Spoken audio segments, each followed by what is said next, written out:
On second down, it's Boykin. Looking left side, he's got it, complete. And they do get him down, but not before he reaches the 4-yard line. Coaches really don't care from what position they get this, but run after the catch ability, rack ability, is often the difference between winning and losing and changing field position.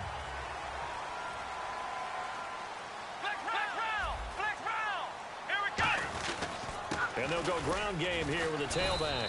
And he's maybe going to get this back to the 4, but that's about all.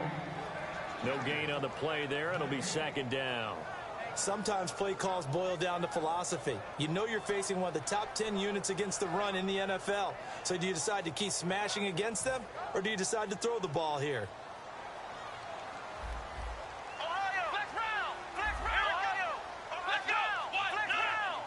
They come up in an offset eye.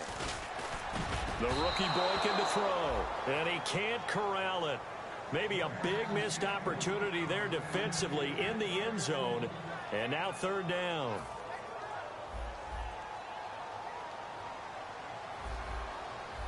Come on, let's go!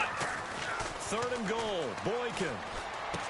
And this is caught for a Falcon touchdown. Their big tight end, his third touchdown now on the year. And the Falcons are an extra point away from tying the football game. A post to the tight end for 6. Gosh, those guys are so tough to cover, aren't they? Just in general, tight ends running those patterns near the goal line. Because you have to decide how you want to treat them. Are they a wide receiver? Are they a big extra blocker on the field? Or are they a hybrid and caught in between? So are you going to use a linebacker? Are you going to use a safety? Are you going to even move a corner in if you're going to play nickel or dime defense? They usually win those matchups because they have an answer for all 3 of those positions. And now the Saints get set to trot out there. And on the last go-around, they really couldn't get anything going. They had to punt from deep inside their own territory, which means you're going to lose the field position battle as a general rule. What they're looking for now is a little more consistency, move the ball at least a few times on offense, get a couple of first downs, and hopefully flip the field. Yeah, just something to build off of. That's what they're looking for here. Give him 5 on the carry there, and it'll be second down. So we've got a 2nd and 5. Frustrating for a defense, energizing for an offense. Finding a way to create that type of yardage in your running game, that'll make the guys carrying the ball very, very happy. And he motions the wide receiver. On second down, here's Newton. Wide open receiver complete. And give him 17 yards that time as that'll move the chains. And that's one of his advantages of a passer, is it not? With his height, setting back there in the pocket, firing it over the middle, he can really see everything clearly. It is, and I know that other quarterbacks get it done different ways, all right? You don't have to be his height to make a great play, but what he does is he takes away having to make those slide steps in the pocket to find angles to throw the ball through. He just throws right over the top of it because he can see everything, and sometimes that saves time and gets the ball to a receiver quicker. So 2nd and 10 here. Again, we'll see the pistol here.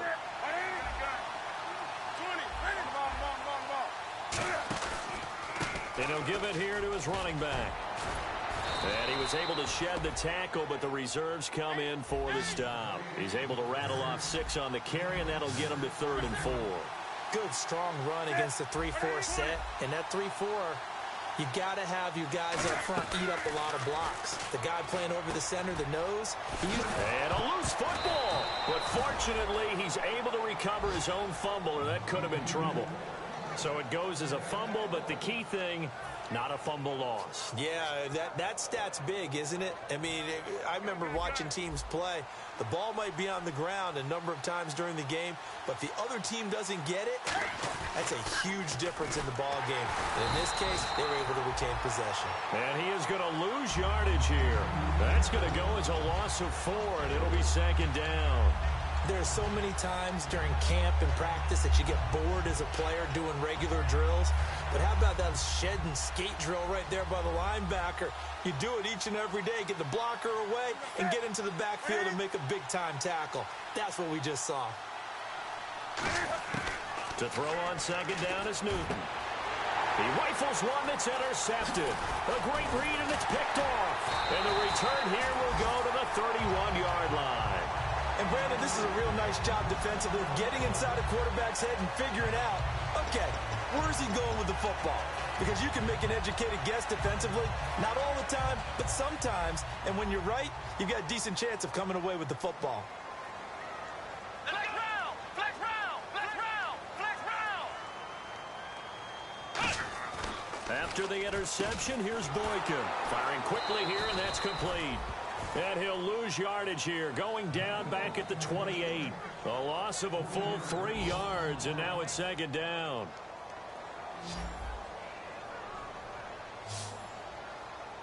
Let's go! Brand 38! Brand 38! Now Boykin on second down. Oh, he's got a man wide open, complete. We heard them talk before the game about utilizing the intermediate passing game this week.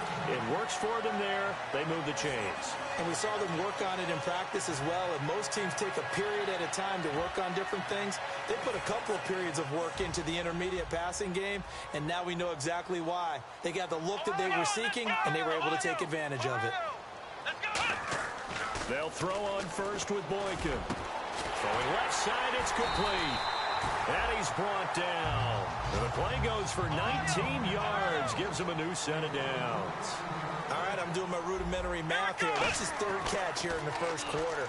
I don't know if it's just game plan or he's just finding his way. And no escaping this time as he'll go down. They got him for a sack.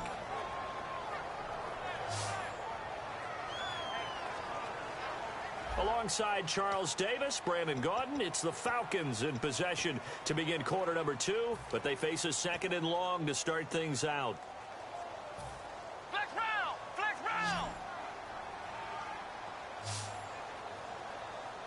Let's go! Ohio! Ohio! On second down, here's Boykin. And that one got tipped, kind of threw everything off. It brings up third. Anytime a ball's thrown in the middle of the field and it's popped up in the air, I expect someone to catch. It doesn't matter whether it's offense or defense because there's usually a great amount of bodies in that part of the field. In this case, no one came up with it. Looking left side, and it's complete. Touchdown, Falcons! Their dangerous wide receiver with touchdown number 7 on the year. And the Falcons have taken the lead. That's an old-fashioned death march there, partner. Took them a lot of plays, but, hey, they did the job. And the defense always preaches getting off the field, making a play, and turning it back over to their own offense. Unable to do so. A long, sustained drive by the offense. And he knocks it through.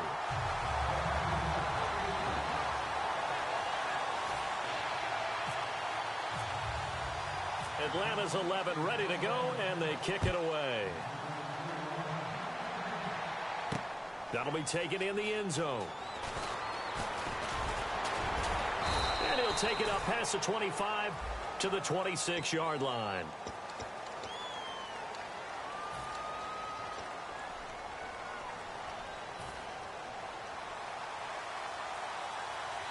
Possible run anticipation here as the D-line sandwiches together.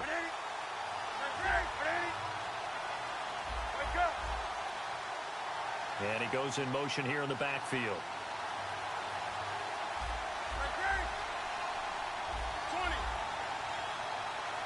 Do something.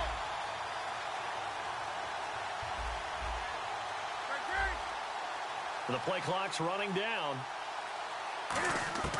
On first down, Newton looking for his tight end fleeter, and it's intercepted. A great read, and it's picked off. And they're going to set up shop at the 27-yard line. Now the Falcons offense gets ready to head back onto the field. And that last drive, a long drive, but not just that. They had a great air attack going.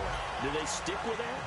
I would think that they would, because if they were confident enough to do it on the last drive, starting backed up in their own territory, why would you change anything? They've got to be confident about what they're presenting and continue to do so. Yeah, because the secondary, they really look clueless. And that was amazing because that drive went and went, no adjustments, and no big plays by the defense to knock the ball away. And the defense with their backs against the wall a little bit here as the offense is in the red zone. Here we go. Now the rookie Boykin. And that is caught. Touchdown, Falcons. Their big tight end His second touchdown of the game, 4th of the year. And the Falcons will extend their lead. It's good, and it is now 21-7.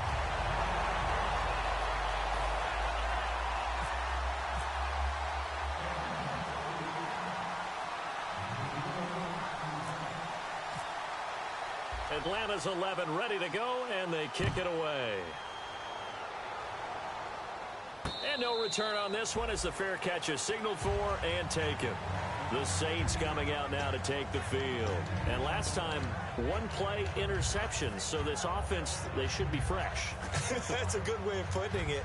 And I can't wait to see what they decide to do with play calling, because a one-play drive where you throw an interception, a lot of people think the very next time out, run the football, don't give them a chance. Maybe play action? I think maybe you go play action, show your quarterback, get a little confidence in him, and let him bring another one. And they're able to get this one across the 35. It'll go as a gain of 12, and it'll be first down, Saints. An ex-teammate used to tell me all the time, I hate experienced quarterbacks because no matter what, you really can't hide what you're doing. And I think that right there, he knew right away where the blitz was coming from, where his primary guy was going to be, and he ended up going to a secondary target for a nice game. I was just going to ask you, that wasn't the primary target, and he's so good at that, isn't he? I think he knew right away that he wasn't going to get to his primary guy. I think he read that as soon as he got to the line of scrimmage, knew where the pressure was going to come from, and said, I know how to beat that, and that's what he did. Newton to throw, and he will find his man on the outside. The reception good for 7. It's third down. And when you're playing a quarterback with some experience and some moxie, you enter the danger zone when you decide to blitz him, because if he's able to diagnose as he did on that play, he can hurt you downfield. He reads defenses so well, doesn't he? He really does, and the best part about that play for him, I don't think that was his primary target. I don't think so either. I think he had the read, figured out where the blitz was coming from, and went to a secondary target for a really nice game.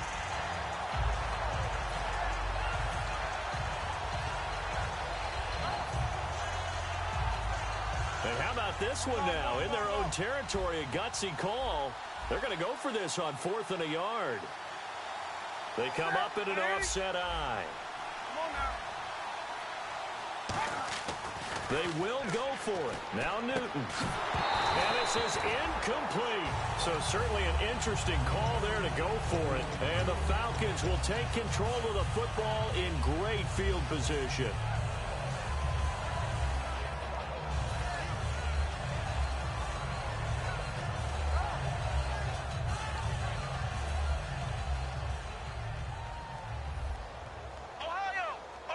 They'll come out in the pistol.